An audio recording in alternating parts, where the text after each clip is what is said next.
제4장 모범생활 제1절 생활의 재발견 1.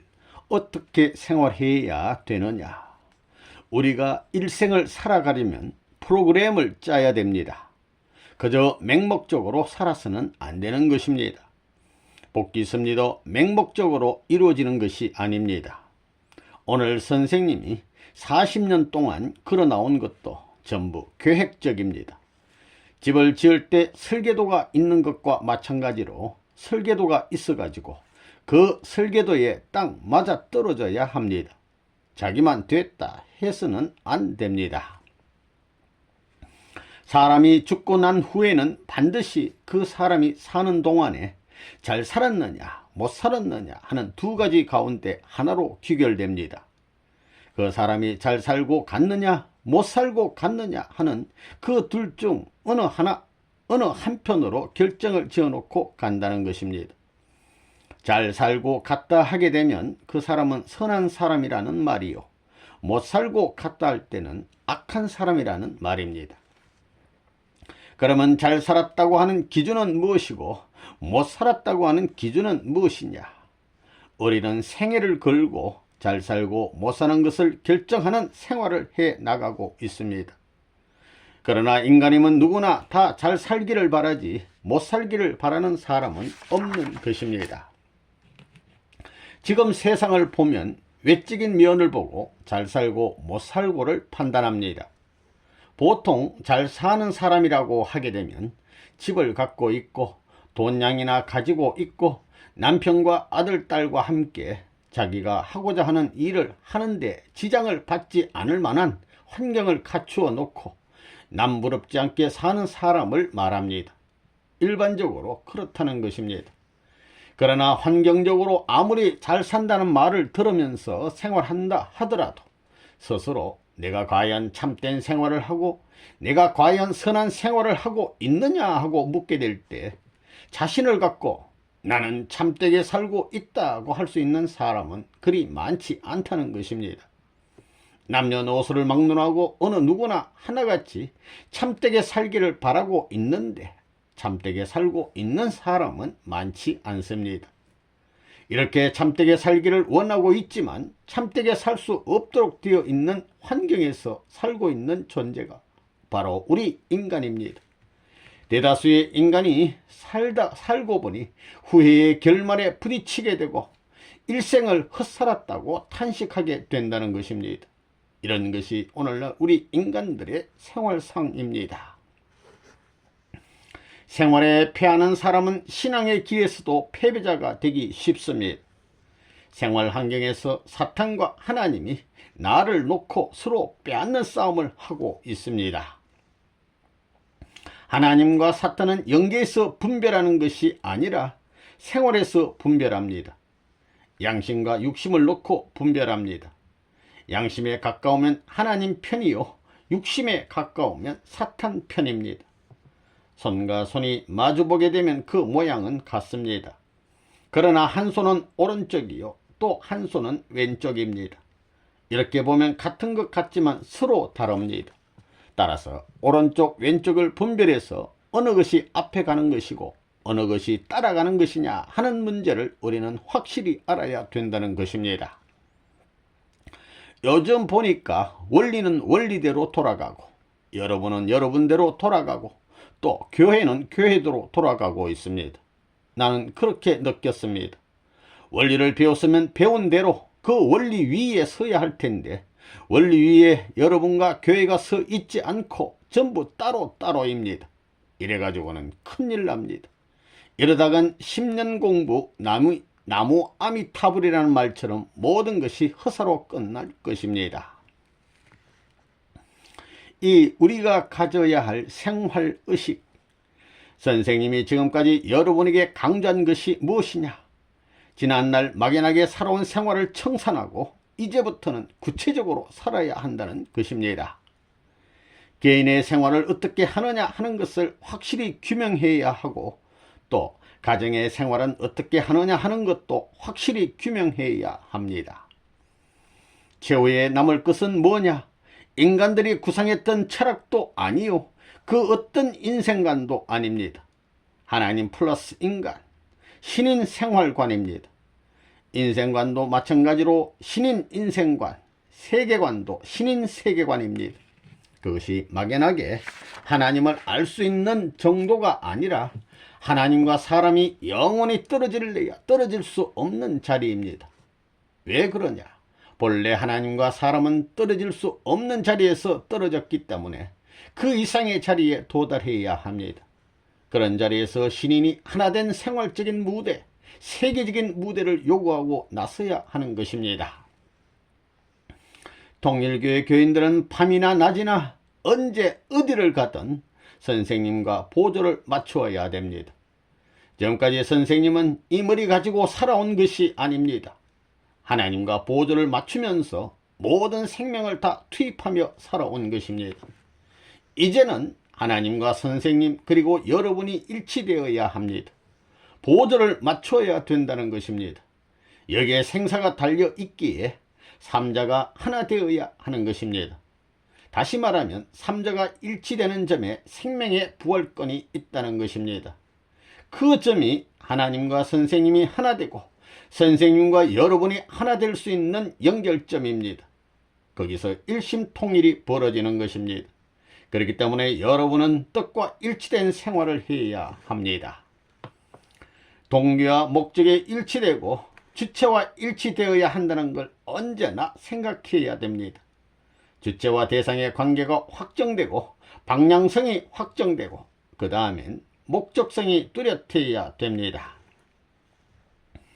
단조로운 생활이 습관화되어 그것이 인간의 삶이라고 생각하는 사람은 세상에 속한 사람에 지나지 않는 것입니다. 그 속된 생활 환경을 개혁하고 생활 환경에 보다 고차적인 가치를 부여하는 생활을 해야 합니다.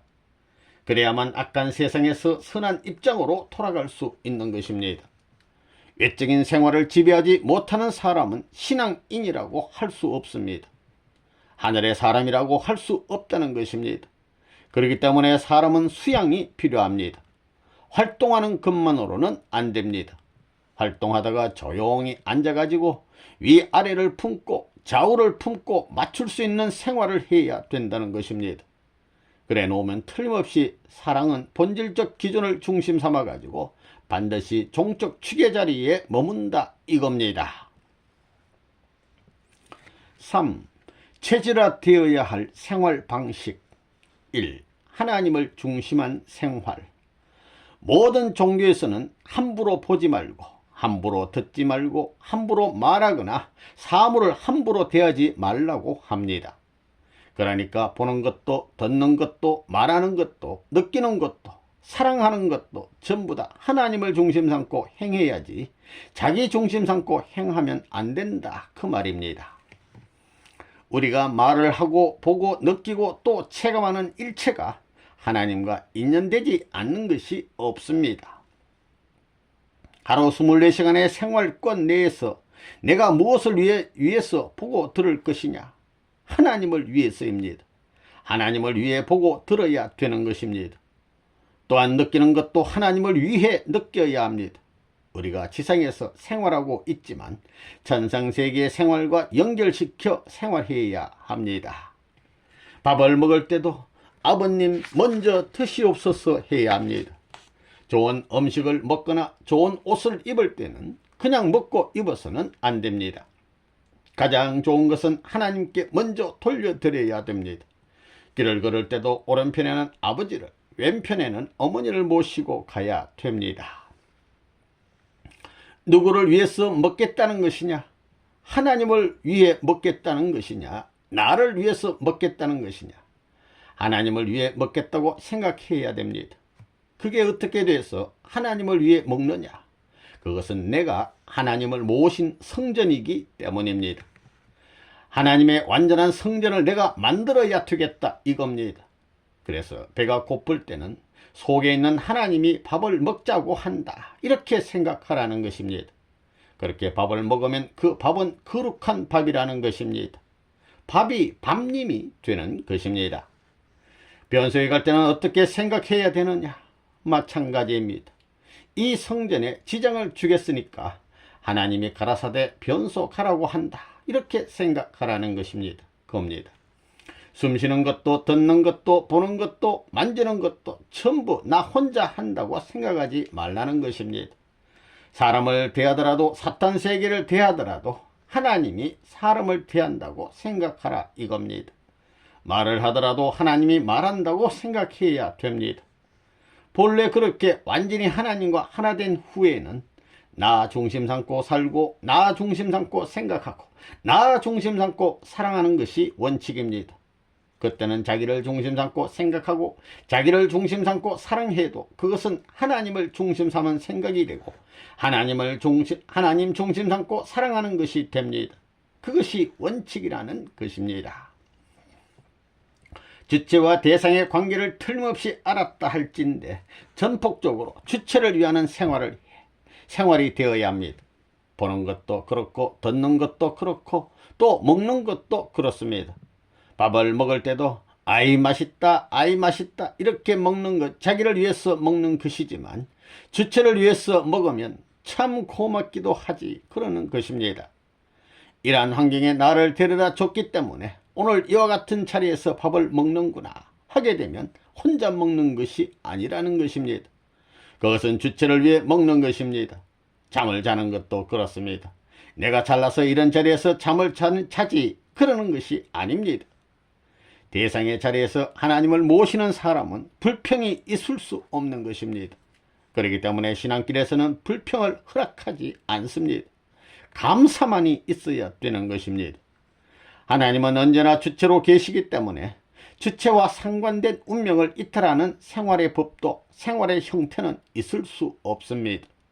그러니까 혼자 있더라도 혼자 있는 것이 아닙니다. 앉더라도 하늘이 같이 앉는 것을 느끼게 됩니다. 무엇을 감상하더라도 마음으로 그것을 느낍니다. 언제나 여러분은 하나님이 주체라는 것을 망각해서는 안 됩니다. 그렇게 되면 체류하는 신앙생활을 못한다는 것입니다. 천리라는 것은 순수를 올바로 지키는 데서 성립되는 것입니다. 그렇기 때문에 하나님은 절대적인 주체 입장에 서야 합니다. 그 주체를 무시하는 사람은 대상이 못 됩니다. 절대적인 주체 앞에 절대적인 대상이 되니 절대적으로 하나입니다. 그러므로 보고 듣고 느끼는 모든 것, 가정에 들어가 사랑하는 것까지도 전부 대상과 주체 입장에 서서 하늘을 위해서 하는 것입니다. 일체가 그런 것입니다. 그런 가정은 망하지 않습니다. 주체와 대상이 잘 주고 잘 받았느냐 잘못 받았느냐 하는 비례에 따라 결과가 벌어집니다. 2. 참부모를 중심한 생활. 이제 참부모와 함께 살아야 됩니다. 참부모는 할아버지 입장이고 어머니 아버지 입장이고 자신은 장자의 입장이라는 것입니다. 그렇기 때문에 참부모와 함께 살면 3대가 같이 산다는 결론이 됩니다. 하나님이 나와 같이 하고 참부모가 나와 같이 하고 자기 부모가 같이 하는 걸 느끼고 살아야 되는 것입니다. 하나님이 없다 죽었다는 생각을 할 수 없는 시대에 들어왔습니다. 타락은 심정과 연계되어 이루어졌기 때문에 타락의 문을 열어 제치려면 그것보다도 고차적인 심정적 힘을 가져야 합니다. 그것이 원리입니다. 그렇기 때문에 여러분도 선생님이 보고 싶어 눈물을 흘리게 되면 선생님이 나타나서 가르쳐주는 일이 벌어집니다. 길을 가다가도 좋은 물건을 보면 그것을 붙들고 이걸 우리 선생님께 갖다 드리고 싶다 하는 마음이 우러나게 됩니다. 그러므로 통일교의 문 선생이라는 사람은 여러분이 모르는 이상한 사람입니다. 이상한 배경을 갖고 있습니다. 선생님이 어느 나라로 가야 되겠다고 마음먹으면 그 나라 사람들이 자기도 모르게 그리움이 고조되어 자다 말고 일어나서 선생님 언제 오십니까? 이러는 겁니다. 그렇게 사무친 경지에 들어가면 영안이 열리게 됩니다. 그 사람들은 그것이 영적 현상이라는 사실을 모릅니다. 실제인 것처럼 느끼는 것입니다. 영적 현상이 아니고는 그런 세계가 열리지 않습니다. 여러분은 눈이 뭉그러지고 코가 메이도록 울면서 그리워해야 합니다. 그만큼 사무치게 그리워해야 합니다. 아버지 하고 부르는데도 사형장에 끌려가는 아들의 입장에서 아버지를 부르는 사람도 있을 것이요, 다른 먼 나라로 떠나는 아들의 입장에서 애절하게 아버지를 부르는 사람도 있을 것이 아닙니까? 하나님 아버지를 부를 때는 그런 기준 이상이 되어야 합니다. 하나님 아버지를 만나기 위해서, 하나님과 인연 맺기 위해서 정성 들인 것이 자기의 재산입니다. 자신의 재산입니다. 일체를 부모와 더불어 상관하고, 부모와 더불어 결정하고, 부모와 더불어 의논하고, 부모와 더불어 해결해야 됩니다. 3. 선을 중심한 생활. 출발에서부터 중심과 방향을 일치시켜 가는 사람은 나중과 시작을 연결시킬 수 있기 때문에 최후의 승리는 주체인 것인 동시에 그 사람의 것이 됩니다. 이런 것을 알고 여러분은 중심을 가지고 생활하라는 것입니다. 노래를 듣는데도 선과 악이 있습니다. 보고 듣고 밥을 먹으나 자나 깨나 모든 것에는 선과 악이 있다는 것입니다. 자나 깨나 먹으나 쉬나 보나 뭘 하든 전부 뜻을 중심 삼고 해야 됩니다. 언제든지 선악의 분기점에 서 있다는 것을 잊지 말라 이겁니다. 그렇기 때문에 말도 선한 말을 해야 되고, 보는 것도 선한 것을 봐야 합니다. 눈을 제어하고 손을 제어하고 오간을 다 제어해야 됩니다. 친구를 만나거나 사람을 대하더라도 그가 나를 만났다가 한 발자국이라도 선한 쪽으로 돌아갈 수 있게끔 공적인 말을 할 줄 알아야 됩니다. 그러면서 나는 저 세계 인류를 위해서 사랑의 깃발을 들고 가는 것입니다. 공부도 그래서 하고 일도 그래서 하는 것입니다. 그러면 자연히 선한 쪽으로 돌아가게 됩니다. 4. 하나의 목적에 일치된 생활. 성공하느냐 못하느냐, 또 생활을 통해서 목적한 일을 성취하느냐 못하느냐는 그 목적에 대한 확실한 관점을 세워서 거기에 일치되는 방향을 어떻게 갖춰 나가느냐 하는 문제가 무엇보다도 중요합니다. 아무리 한 목적을 가지고 출발했다 하더라도 그 방향이 어긋나면 그 목적과는 상관없게 됩니다. 그러므로 목적을 갖고 나설 때에는 언제나 방향의 일치라는 문제를 주시하지 않으면 안 됩니다. 방향이 일치하려면 내가 그 목적과 직선상에 서야 되는 것입니다. 목적과 나는 언제나 상대적 관계이기 때문에 나는 직선상에서 그 목적과 상대를 갖추지 않으면 안 됩니다. 오른발을 옮기고 왼발을 옮길 때에도 그 목적과 직선으로 일치되는 자세를 취하지 않고는 반드시 엇갈리게 마련입니다. 한 발짝을 잘못 디디면 엇갈리는 일이 벌어지는 것입니다. 바른 쪽으로 치우쳐도 안 되고 왼쪽으로 치우쳐도 안 됩니다. 그렇기 때문에 중용을 취해 가지고 그 목적을 향하는 직선과 방향이 일치해야 목적을 달성할 수 있는 것이지, 그 직선과 일치되지 못하게 되면 목적을 성취할 수 없습니다. 오간을 통해 느끼는 것도 홀로 느껴서는 안 됩니다. 나 홀로 느낀다는 입장이 되어서는 안 됩니다. 목적과 일치하는 방향에서 느껴야 합니다. 그렇게 될 때 그 자리는 공동 목적을 향하여 방향을 취한 자리이기 때문에 하나님이 기필코 같이 하지 않을 수 없습니다. 이것이 엇갈리게 되면 하나님은 같이 할 수 없는 것입니다. 왜 그러냐? 방향이 잘못되면 수고한 모든 것이 수포로 돌아가기 때문입니다. 거기에 협조하게 되면 협조한 만큼 서로 소모됩니다. 헛일이 되기 때문에 그런 자리에 서게 될 때는 하나님이 협조할 수 없고 같이 할 수 없는 것은 당연합니다. 우리가 느끼는 모든 감각이나 동작이 하나의 목적을 중심 삼고 언제나 직선상에 귀일될 수 있어야 합니다. 그렇지 못하면 뜻과 나는 상관이 없습니다.